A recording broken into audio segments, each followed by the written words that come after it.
these two, you know what I'm saying? And we just talk about how this all started. And then, they got some friends over there at the California Sheriff's Department over there like to go in on that microphone. They need a capture card with the bum ass internet so you can capture all those voices on that microphone and go into their data, but they don't like the pressure. So look, this all happened between 1989 to 1995. All right. Now, when I was growing up, my father would tell me that these were my brother and that was his sister. So just imagine what that sound like, right? Okay. So now, by the time I was 5 years old, I was already counting to 100. Okay, I went to kindergarten in the Philippines because we left for a while because my father was working as a merchant in the Marines. He was fixing ship engines and all that, all their fixing pipes and doing all the plumbing and stuff. And he was still roaming around. He was getting ready to retire. That's what he did. And every time they would come through, now this was back in the day, they didn't call themselves Michael Strahan and Robin Roberts. They were Gail and Tony. Okay? Tony was playing baseball and Gail was on the news. Okay, working at the news station on TV. He didn't say exactly the news station. He was like, Gail's on TV. That's what he used to say. Okay, and he always used to watch the news for some odd reason. I would wonder, why does he always watch baseball and the news, right? Like CNN, right? And it was boring as hell in my apartment all the time because this guy always watched the news. I don't know what he waiting on. But apparently he was waiting for Gail, aka Robin Roberts, to come on TV. Okay? So they would come through every now and again. And then Strahan would ask my father for money. Okay? Now he wouldn't just hand it over. By the time all this was going down, my father couldn't walk. Okay? He had something wrong with his knee. He slipped and fell. His leg was messed up. And he was on crutches. And I always used to remember him walking with a cane. And he had a cane. I only seen him walk without the cane or the crutches about 1 or 2 times. All right, he was strong those days. So they would come through, help my dad out. And my dad couldn't go to the bathroom too good. Right, so he used to urinate in this bottle that the hospital gave him. Right, you know how you go to the hospital and you're in bed and there was a urine bottle, right? And then he was an older fellow, right? This guy was already about 60-something years old when all this was happening. Turning 60, about 50-something years old, right? And then he used to come through Strahan and empty it for him, right? Just so he can earn a few bucks. Now back then, he used to work at the Oakland Coliseum. And he would like to play baseball. But in order to play baseball, at the time, you had to pay.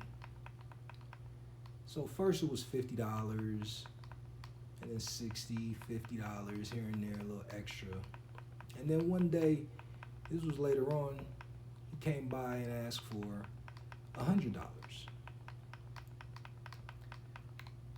And my father refused because he don't want to pay for his baseball career, right? Because, he's paying for stuff around the house. Now, growing up, I didn't really have much.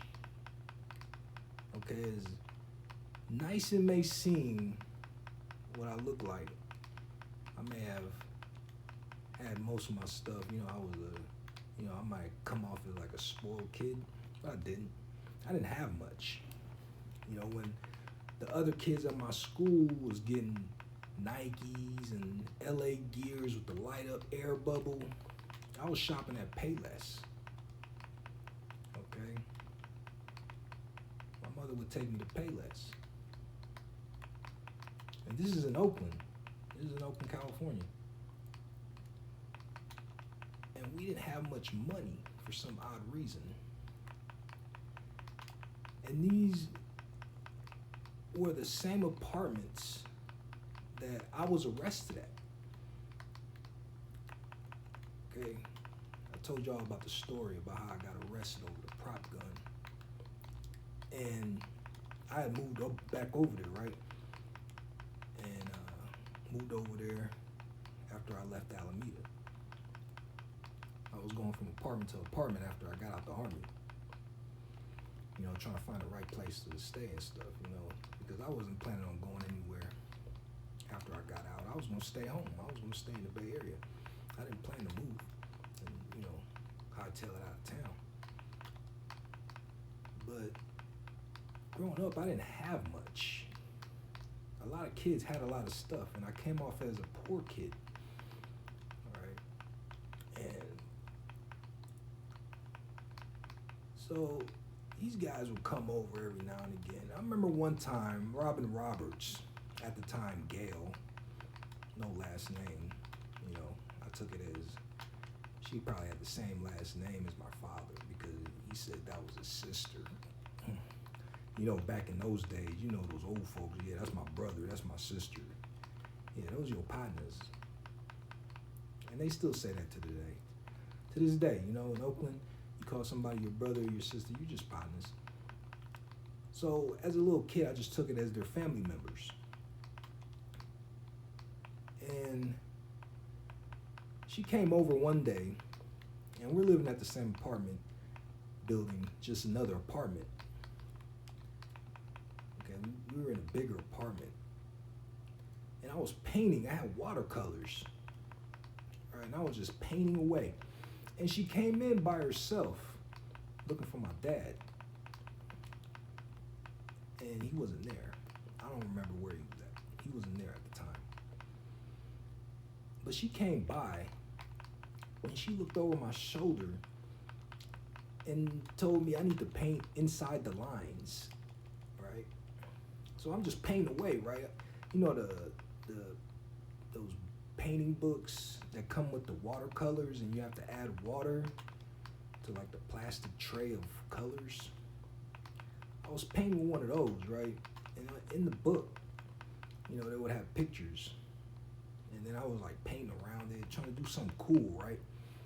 And then she looked over my shoulder and tells me I have to paint inside the lines.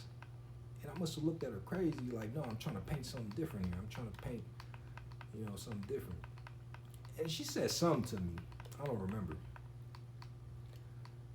She was just like, all right, you know, whatever, you know, but you have to paint inside the lines, you know, it doesn't look nice or something like that. So that was another memory I had of him.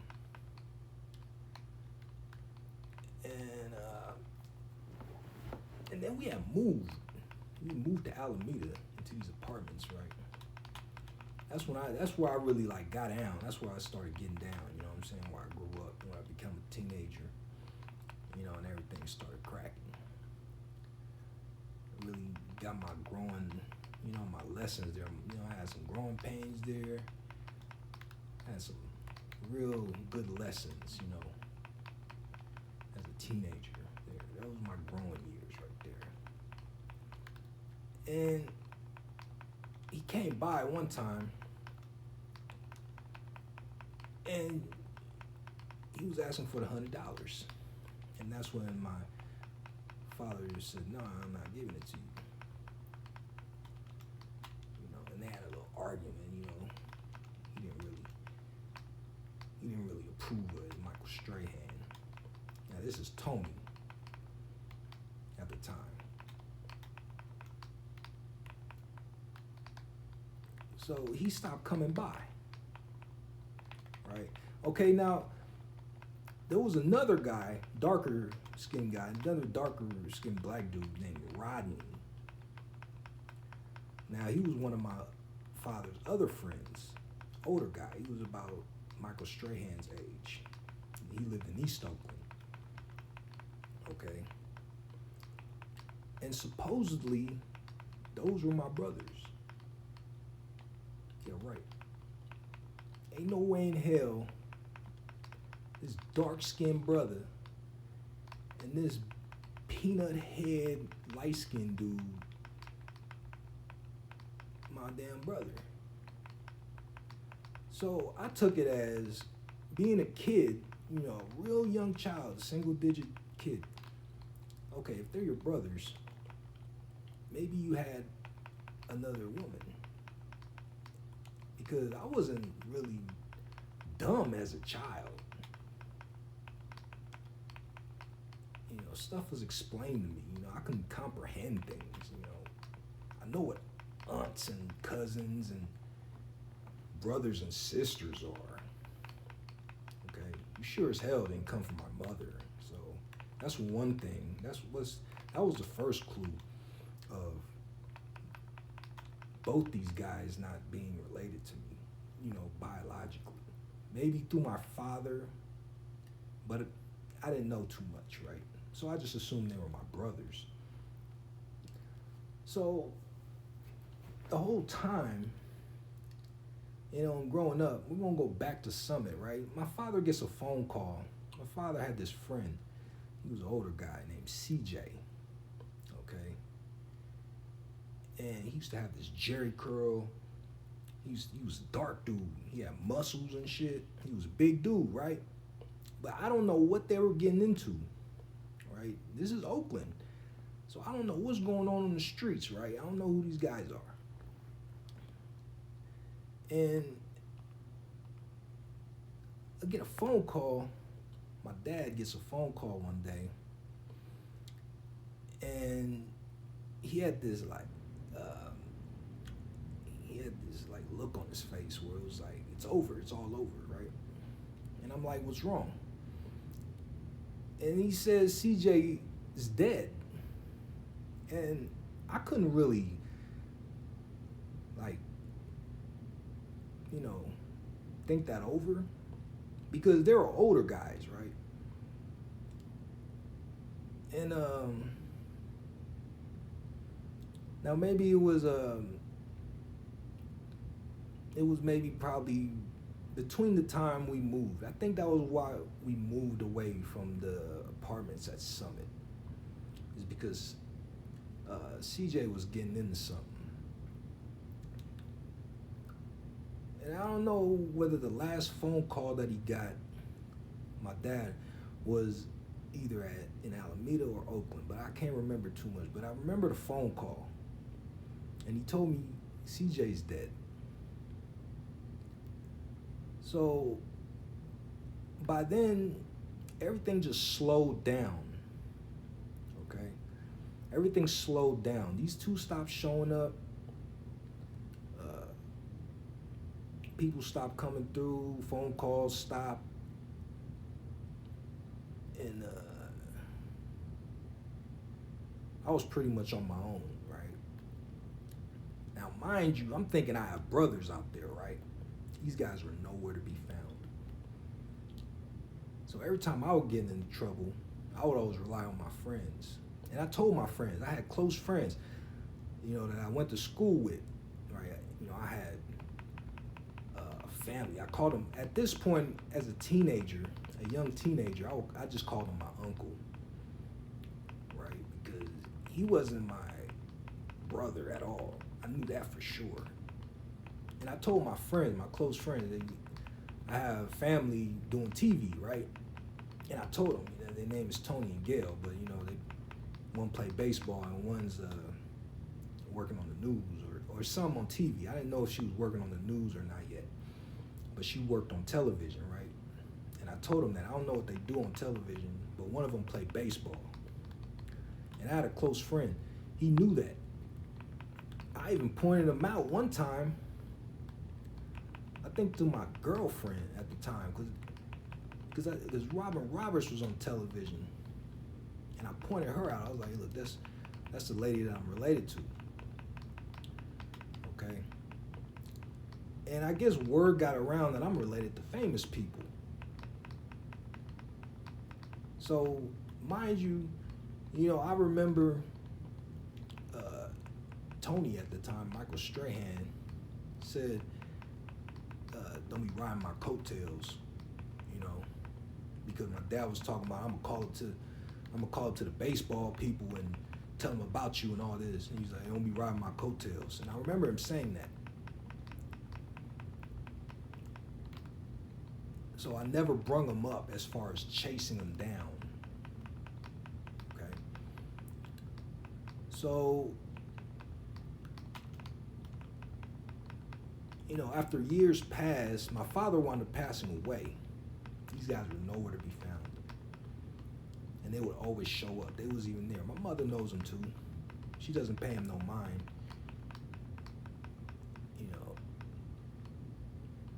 But people know, as far as like my mother's side of the family, right, about these two. But nobody paid them no mind, It's just something to know. It's just a convenient. Oh, we have family in television. Well,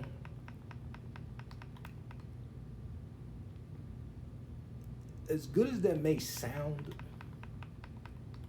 these two are the rottenest, most rotten people to ever walk in through my doors. Because the truth is, when the chips were down, and now that I'm thinking, all through life, why did these foster kids, because people called the police on us, okay, because, stuff was going on in the apartment. I'm not going to say too much, but we all know what was going down in like the early 90s with these guys needing money.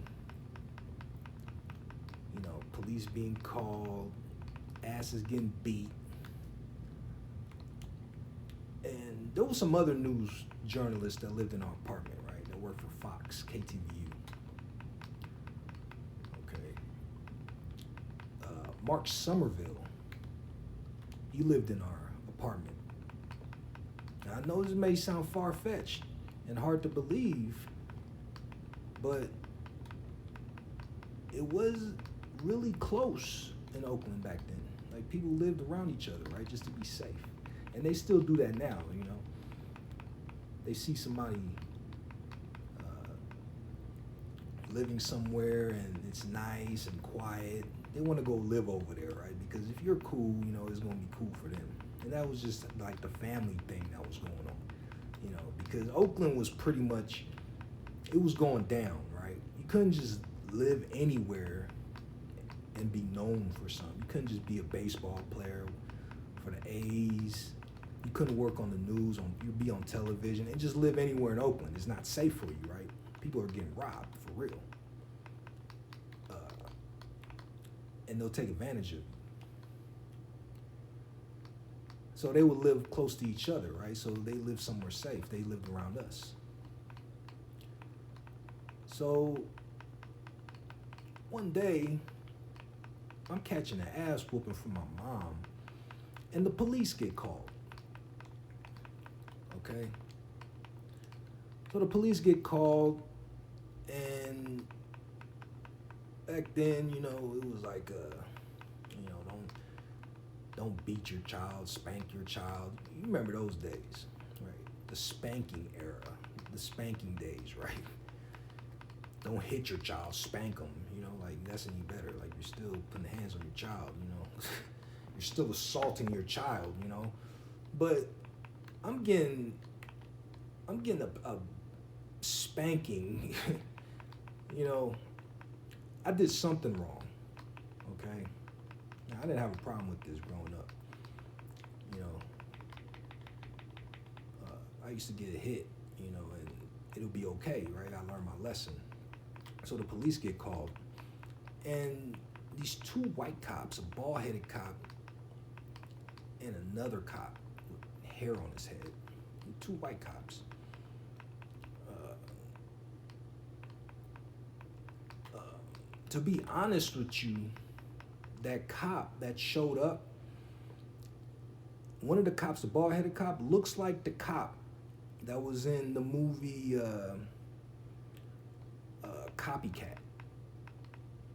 So if you ever see that movie Copycat, the San Francisco police officer with the hair around his head and he's bald on top and he's fat white cop with the wooden handle revolver kind of hanging off his belt. It was him. But he was a little bit younger. And they were watching Mark Somerville, protecting him, protecting my dad. He was in the military, right? And there was a lot of controversial stuff going on with the military and the Navy and the Marines all in those days at the Naval Air Station, right? In the San Francisco Bay Area. You know, John F. Kennedy was out there. They were doing the special operations build. They were trying to find guys and all that. And that's like a totally different other story, but so the guys were like real controversial. These guys were real controversial. You know, and the Black Panther guys was roaming around there, and there was some Black Panthers out there too from the 60s and 70s. And they were just all over there in West Oakland. Right? These guys were high profile celebrities right in Oakland. And my father knew them. Michael Strahan knew him. Robin Roberts knew him. Mark Somerville knew him. Of course, you know, KTVU Fox knew them all. There's a lot of stuff going on.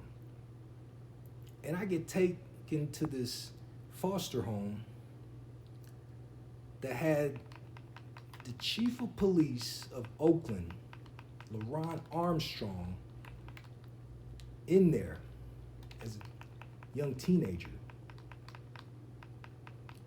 All right, this guy's a total clown. This guy must have had all the Nintendo games. This guy had every Transformer. The metal ones, okay, before it went plastic. He had the metal Transformers, Decepticons, Autobots. He had the WWF at the time, the wrestling buddies. This dude had like 2 wrestling buddies. He had like Ultimate Warrior, Hulk Hogan. He had like 20 Nintendo games.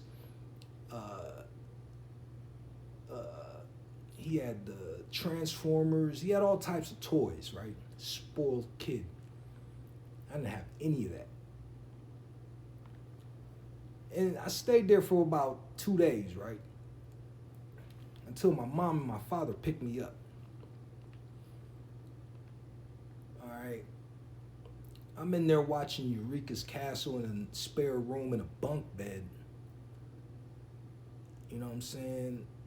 I'm wetting this guy's bed up.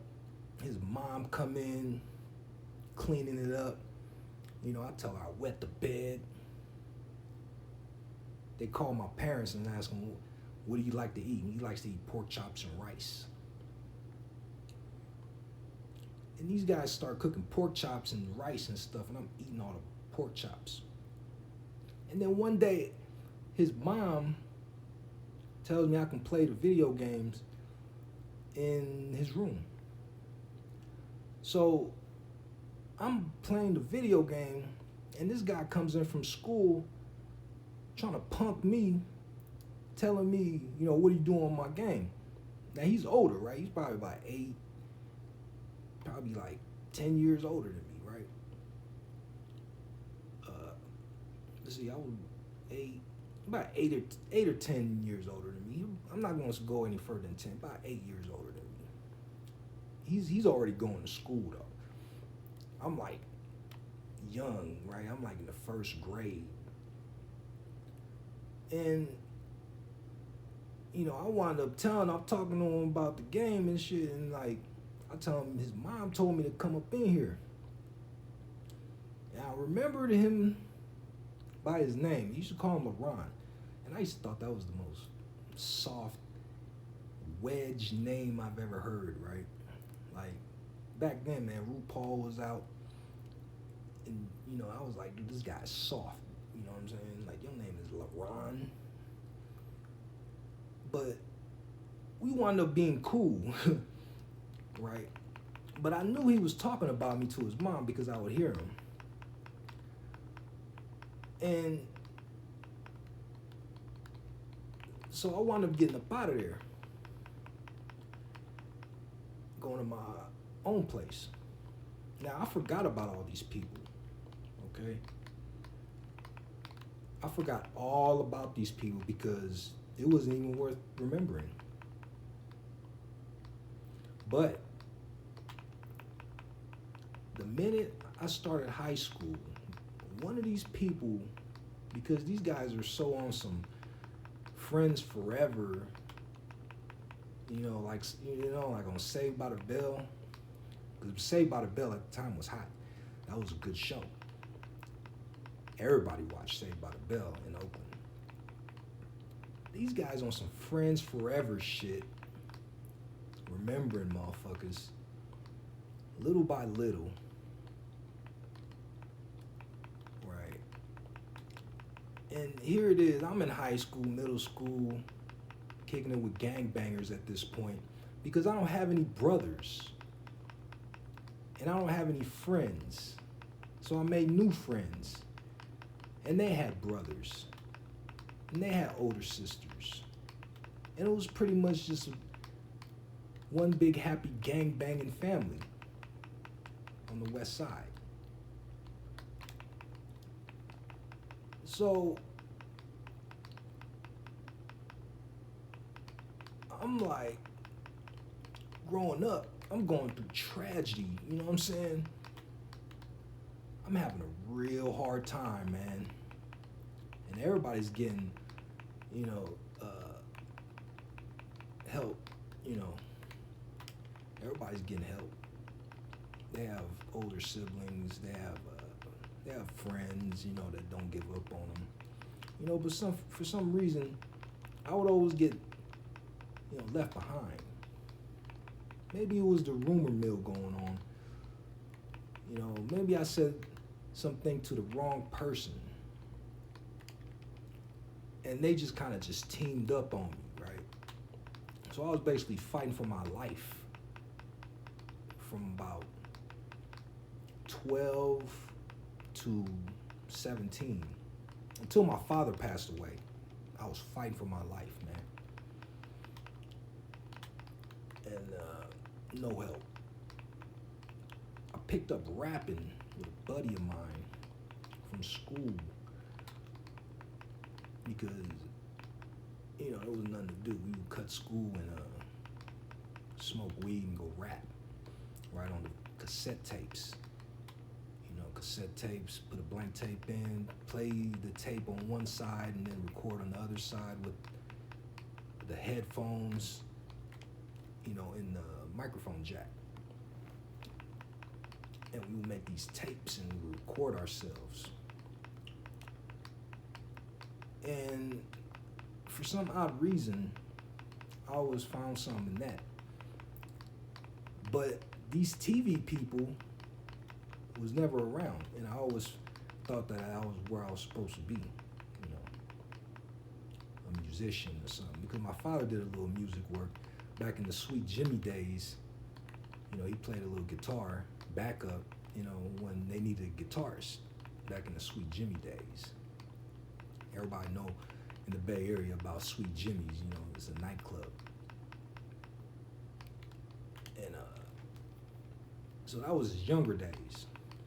So I picked up on that and figured that I was supposed to be a musician or something. So I thought it was cool to start rapping and shit, keep myself busy since I wasn't doing well in school. And I was going through my thing, becoming an adult, and wound up signing into the military, right? Caught that contract, you know what I'm saying? Once I got into the military, I was in the Army, I just totally forgot about these people. Totally just forgot forgot about them. And all I thought about was my friend, you know, the ones I was smoking weed with, the ones I was running the streets with, doing the whole street thing, riding around in cars, hitting the sideshow, doing our thing. And that's all I thought about was my friends. And as I grew up, it just kind of faded away. A lot of accidents happened. People growing up, getting jobs, professional jobs, guys getting signed, guys I went to school with became athletes. And I was proud of them. I was never the type to be like, you know, hey, you know, dude, you know, hey, or, you know, he's slanging any dirt on them, you know. I was always proud of them because we were friends, you know. We all came from that, you know. It was a group thing. Like, if y'all successful, then I'm gonna be successful too, you know. It's not like if you play a sport, I'm gonna be an athlete too. Like, nah, I'm not good at sports, to be honest with you. Or if you graduate college, if y'all all going to college, you know, I'm gonna go to the same school. Nah, it wasn't like that. It was like I'm gonna find something like it, you know, and succeed in that. So I joined the military. You know, being that my father was in the military, I thought that was just the way to go. I did everything he did and, you know, was pretty good at it. And then all of a sudden, I'm getting news, you know, just hearsay, you know, just kind of like word of mouth, kind of people chit-chatting. And I'm wondering, how the hell are these people talking about me? Like, why do they know so much and why are they even talking to me? Well, those newscasters and that athlete, Michael Strahan and Robert Roberts, not to mention old LeRon Armstrong, he became a cop.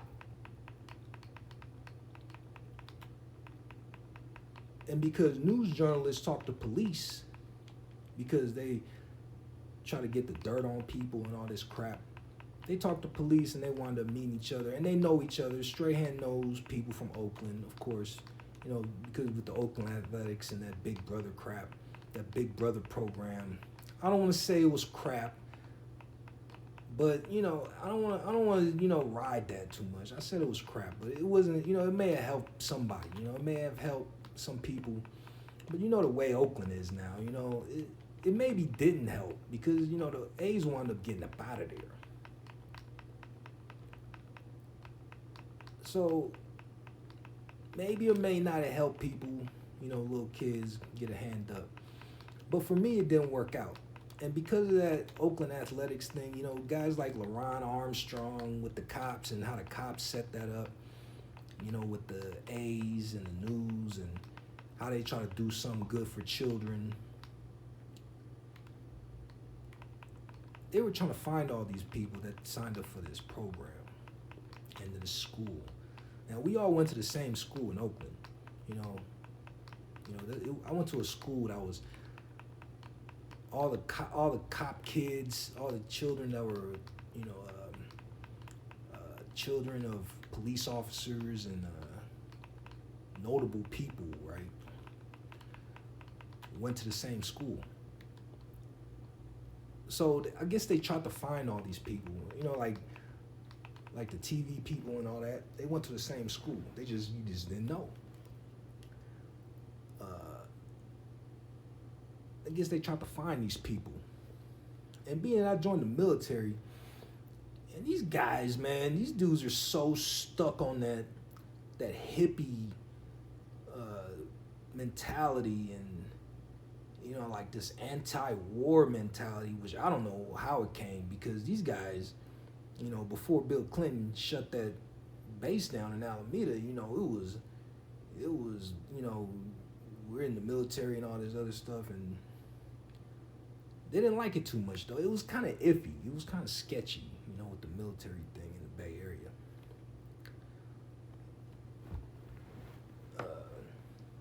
I couldn't put my finger on it. And I'm not even going to try to get into it. It was sketchy. But they found me in the military, and I'm posting online like I do. I've been posting online. Everybody knows it. You know, like, dude, social media been out. But maybe they were tailing me the whole time, right? So they picked up on me. And once again, they're over here following me, right? So LeRon Armstrong makes chief of police. He made it through the ranks. And he's over here kissing ass with the news journalist, getting his little podium time. Michael Strahan's over here kissing the police ass. He may have caught a couple felonies down the road. I don't know. There's no reason to be that friendly with the police.